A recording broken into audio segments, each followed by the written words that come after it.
জাতীয় রাজনীতির দিকে এবার নজর রাখতে হচ্ছে, কারণ বেশ কিছু সমীকরণ কিন্তু অদল বদল হচ্ছে। যেমন এনসিপিআই সাংসদদের এবার সরকারের তরফ থেকে ডাকা হচ্ছে, গুরুত্বপূর্ণ বৈঠক হবে এবং এনসিপিআই সাংসদদের তরফ থেকে কিন্তু সুদীপ বন্দ্যোপাধ্যায় বৈঠকে যোগ দেবেন।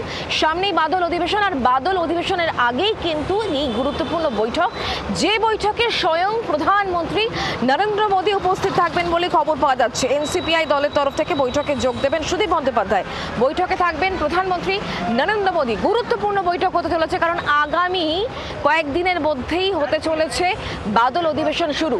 তার আগে এই বৈঠক অত্যন্ত গুরুত্বপূর্ণ, যেখানে এনসিপিআই সাংসদদের তরফ থেকে সুদীপ বন্দ্যোপাধ্যায় তিনি প্রতিনিধিত্ব করবেন, তিনি এই গুরুত্বপূর্ণ বৈঠকে থাকতে চলেছেন বলে খবর পাওয়া যাচ্ছে। আপনারা জানেন যে এনসিপিআইরা অর্থাৎ এনসিপিআই সাংসদরা একেবারে বিজেপির সঙ্গে মার্চ করে যাচ্ছে, আর তার আগে এই যে বৈঠকটা, এই বৈঠকটা অত্যন্ত গুরুত্বপূর্ণ। এই বৈঠক নিয়ে আরো আপডেট দেবেন আমাদের সঙ্গে এই মুহূর্তে দিল্লির প্রতিনিধি রাজীব চক্রবর্তী রয়েছেন টেলিফোন লাইনে। রাজীব, কি খবর পাচ্ছ? যে বৈঠক হতে চলেছে বাদল অধিবেশনের আগে, সরকারের তরফ থেকে ডাক পড়লো এনসিপিআই সাংসদদের, সুদীপ বন্দ্যোপাধ্যায় ছাড়া আর কেউ কি যাচ্ছেন? দেখো, আমরা আগেই জানিয়েছিলাম যে এনসিপিআই দল তারা এনডিএ শিবিরে নাম লেখাচ্ছে এবং তারা ঘোষণা করেছিলেন। এখন বাকি ছিল স্বীকৃতি। সেই স্বীকৃতির চিঠি আর কিছুক্ষণের মধ্যেই সুদীপ বন্দ্যোপাধ্যায় কাকলি ঘোষ দস্তিদারের কাছে পৌঁছে যাবে। কাকলি ঘোষ দস্তিদার এনসিপিআই এর লোকসভার এই মুহূর্তে তিনি মুখ্য সচেতক এবং সুদীপ বন্দ্যোপাধ্যায় দলনেতা।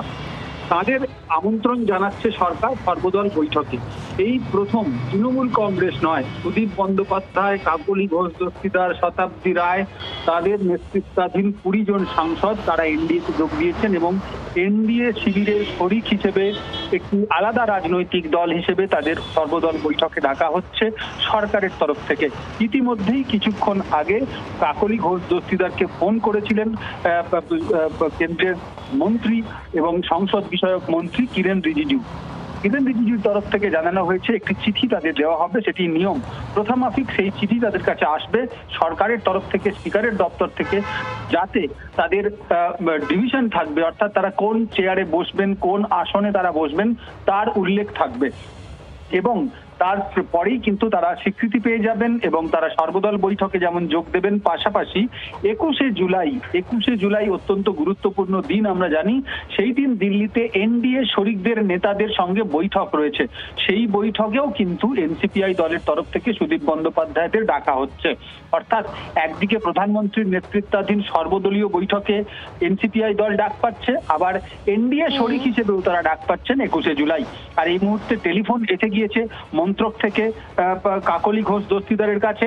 এরপর অফিসিয়ালি সরকারিভাবে চিঠির অপেক্ষা, চিঠিও আজকের মধ্যেই তাদের দেওয়ার সম্ভাবনা রয়েছে।